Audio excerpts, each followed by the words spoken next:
Okay Gandhi గారు, మీరు చాలా కాలం పాటు మీరు అనేక సర్వీసెస్లో మీరు పనిచేశారు.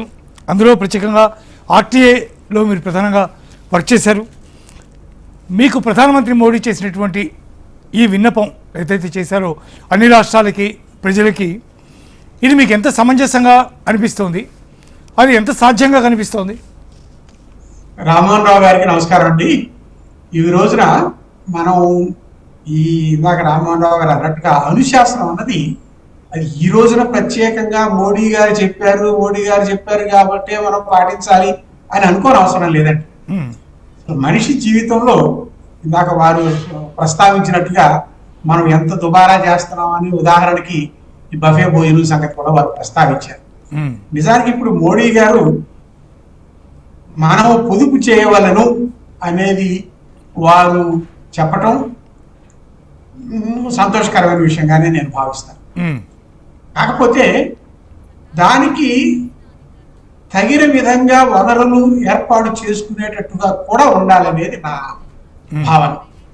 ఈ రోజున వాహనాలు, కాన్వాయ్ వాహనాలు తగ్గించుకోండి, మీరు బంగారం కొనుక్కోవద్దు. బంగారం కొనుక్కునే వాళ్ళు డబ్బులు ఉన్నవాడే కొనుక్కుంటారు, కానీ పేదాళ్ళు, మధ్యతరగతి వాళ్ళు, దిగువ మధ్యతరగతి వాళ్ళు రోజువారికి పదార్థాలు వెళ్ళి కొనుక్కునే కావు కదా.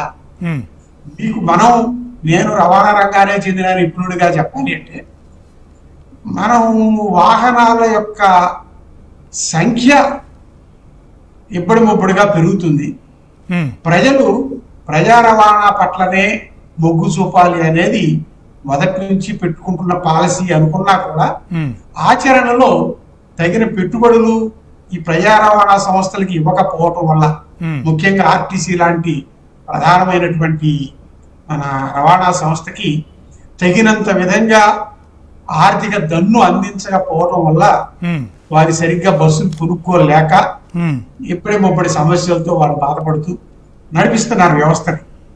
దానికి తోడు రాష్ట్ర ప్రభుత్వం వారు ఉచితంగా స్త్రీలకు ప్రయాణ వెసులుబాటు కల్పించడంతో అది ప్రయాణికులు వాహనాలను వాడుకోవటానికి ఉపయోగపడుతున్న మాట వాస్తవం.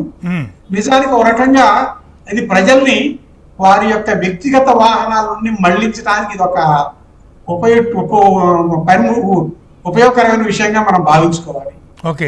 వాహనాల్లో పూలింగ్ చేసుకోవడం అనేది చాలా అవసరం. అంటే స్కూల్కి ఒకే కాలనీలో నుంచి స్కూల్కి వెళ్ళే పిల్లల్ని ఎవరి బండిలో వాళ్ళ పిల్లల్ని తీసుకెళ్లటం కాకుండా ఒకే స్కూల్కి వెళ్ళేటటువంటి 2-3 పిల్లల్ని ఒకే బండిలో తీసుకెళ్తూ వాళ్ళ యొక్క ఇంధనం యొక్క ఖర్చుని తగ్గించిన వారు అవుతారు.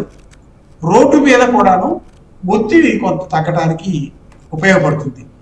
మీరు అంటున్నట్టుగా వాహనాలేమో ప్రతి నెల 1,20,000 వాహనాలు మన జంట నగరాల్లోనూ తెలంగాణ రాష్ట్రంలో తిరుగుతుంది.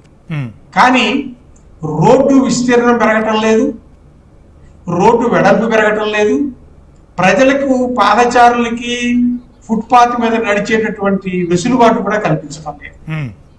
ట్రాఫిక్ పోలీసు వారు సిగ్నల్ ఫ్రీ జంక్షన్స్ ఏర్పాటు చేస్తున్నప్పటికీ కూడాను రోడ్డు మధ్యలో ఉన్నటువంటి ఈ అవరోధాలు, ప్రార్థనా మందిరాలు అనండి, లేకపోతే రకరకాల మన ఫుట్పాత్ల మీద ట్రాన్స్ఫార్మర్లు పెడతారు. వీటి వల్ల ట్రాఫిక్ రద్దీ పెరుగుతూ ఉన్నది. ప్రజలు సరైనటువంటి ప్రజా రవాణా సౌకర్యం లేనందువల్ల సొంత వాహనాల మీద ఆధారపడటం, సొంత వాహనాలు అనేసరికి వాడికి పెట్రోలో, డీజిలో, సిఎన్జినో ఈ వాడకం పెరగటం, దానివల్ల మధ్యతరగతి సామాన్య ప్రజలకి భారం పెరుగుతున్న నేపథ్యంలో మోడీ గారు చెబుతున్నట్టుగా మనం పొదుపు పాటించాలన్నప్పుడు కార్ పూలింగ్ అన్నది, వెహికల్ పూలింగ్ అన్నది ఒక మంచి ఉపయుక్తమైనటువంటి విషయం. తర్వాత వాళ్ళు కాన్వాయ్లో 30 వెహికల్స్ 40 వెహికల్స్ కాకుండా మేము 2 బళ్ళే వాడతాము అనుకోవటం అనేది చాలా మంచి విషయం. దీనికి మన ప్రభుత్వం తప్పకుండా ఇప్పటికే రేవంత్ రెడ్డి గారు కాన్వాయ్లో వాహనాలు తగ్గించుకోవటం అనేది మనం చూస్తూనే ఉన్నాము. వారు ప్రత్యేకంగా పిలుపు ఇవ్వనవసరం లేదు. మన ప్రధానమంత్రి గారు ఇచ్చిన పిలుపు అందరికీ వినపడే ఉంది, ఉమ్, ఆచరిస్తున్నారు. నిన్ననే చూశాను నేను, మధ్యప్రదేశ్లో ఒక హైకోర్టు జడ్జి గారు సైకిల్ ఎక్కి ప్రధానమంత్రి గారు చెప్పిన మాటని పాటిస్తూ వాళ్ళ ఇంటి దగ్గర నుంచి హైకోర్టు వరకు సైకిల్ మీద వెళ్ళారు. అవునండి. ఉమ్, అది చూసాం. అంటే వారి ఇంటికి దగ్గరలో ఉండటం వల్ల బహుశా అది వీలుపడి ఉండొచ్చు. ఉమ్, అలా అనుకోకపోయినా నేను ఎందుకు ప్రస్తావిస్తున్నానంటే, తప్పకుండా మనము పొదుపు చేయవలసిన అవసరం ఉన్నది. ఉమ్, మన దేశ ప్రగతి సాధించాలంటే, ఆర్థికంగా మనం ఎదగాలి అంటే మనకు అందుబాటులో మన చేతైన ఖర్చు తగ్గించుకోవడం చాలా మంచిది. ఈ పొదుపుని అసలు ఎప్పుడో ప్రయోగించి ఉండాల్సింది. ఉమ్, నేను ఈ పొదుపు విషయంలో నేను ఇంకో చిన్న సూచన కూడా చేయదలుచుకున్నాను. మన హెచ్ఎంటీ పరంగా ఉమ్, మీరు వాహనాలు వాడడం తగ్గించండి, కాన్వాయ్లో వాహనాలు తగ్గించండి అంటారు, బంగారం కొనొద్దు అంటున్నారు. కానీ బాబు, ఒక 4 రోజుల పాటు 2 నెలల పాటు మందు తాగడం మానేయండి అని చెప్తే ప్రజల్లో ఎంత డబ్బు మిగులుతుందో ఊహించారా మీరు? ఉమ్. ఇది ఎందుకు మరి మా మోడీ గారు, ప్రధానమంత్రి గారు, రాష్ట్ర మంత్రులు గాని, ప్రభుత్వాలు గాని ఎందుకు పట్టించుకోవటం లేదు? అంటే దీంట్లో గాంధీ గారు, దీంట్లో విదేశీ మారక ద్రవ్యం పాలు ఎంత ఉందో మళ్ళీ లెక్కలు తీయాల్సి వస్తుంది.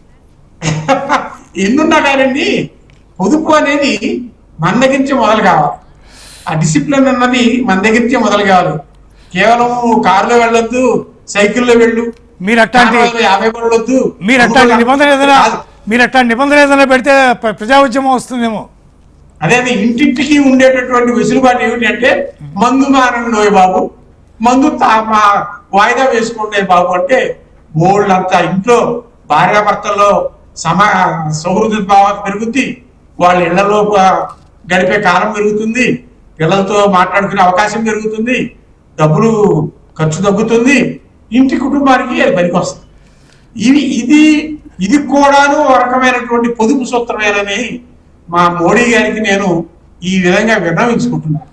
ఎందుకంటే కేవలం వాహనాలు తగ్గించుకోవటం వల్లనో, బంగారం కొనడం తగ్గించుకోవటం వల్లనో, లేకపోతే పొలాల్లో మనం ఆర్గానిక్ వాడేసి యూరియా తగ్గించుకోవటం వల్లనో ఒక్క రోజులో కనపడదు. మీరు మందు మారని చెప్పండి, 4 రోజులు వాయిదా వేయించండి. వ్యతిరేక పవనాలు ఉన్నప్పటికీను అది గనక ప్రభుత్వం వారు ప్రజల్లో సక్రమంగా అందేటట్టుగా చేయగలిగితే అదొక మంచి పొదుపు సూత్రం అవుతుంది. నేను ఒక రవాణా శాఖ అధికారిగా చెప్పాలి అంటే, ప్రజలు ఖచ్చితంగా ప్రజా రవాణా వ్యవస్థనే వాడాలి. మరి ప్రధానమంత్రి గారి పిలుపు మేరకు కూడాను మనం అందుబాటులో ఉన్నటువంటి ఆర్టీసీ బస్సులు, మెట్రోలు, పెద్ద వాహనాలతో పూలింగ్ ఏర్పాటు చేసుకుని వాహనాల యొక్క రద్దీతో పాటు వాహనాల్లో వాడేటటువంటి ఇంధనం యొక్క క్వాంటిటీని మనం తగ్గించగలిగితే what we saved is what we earned. ఈ రోజు మిగిల్చింది మనం ప్రొడక్టివిటీగా పనికొస్తాయి. మీరు ఒక మాట చెప్పండి, ఇంటి దగ్గర నుంచి గవర్నమెంట్ ఉద్యోగులు పనిచేయడం, కనీసం వారానికి 2 రోజులు పనిచేయడం సాధ్యపడుతుందా? అది కానీ మనం మాటలు చెప్పుకోవటమే కాదండి, మన అన్ని ఎసెన్షియల్ సర్వీసెస్. మన రవాణా శాఖ ఉందనుకోండి, లైసెన్స్ తీసుకోవాలంటే చాలా వరకు ఇళ్లలోనే చేసుకోవాలని చెప్తున్నాం, రానవసరం లేదనే చెప్తున్నాం.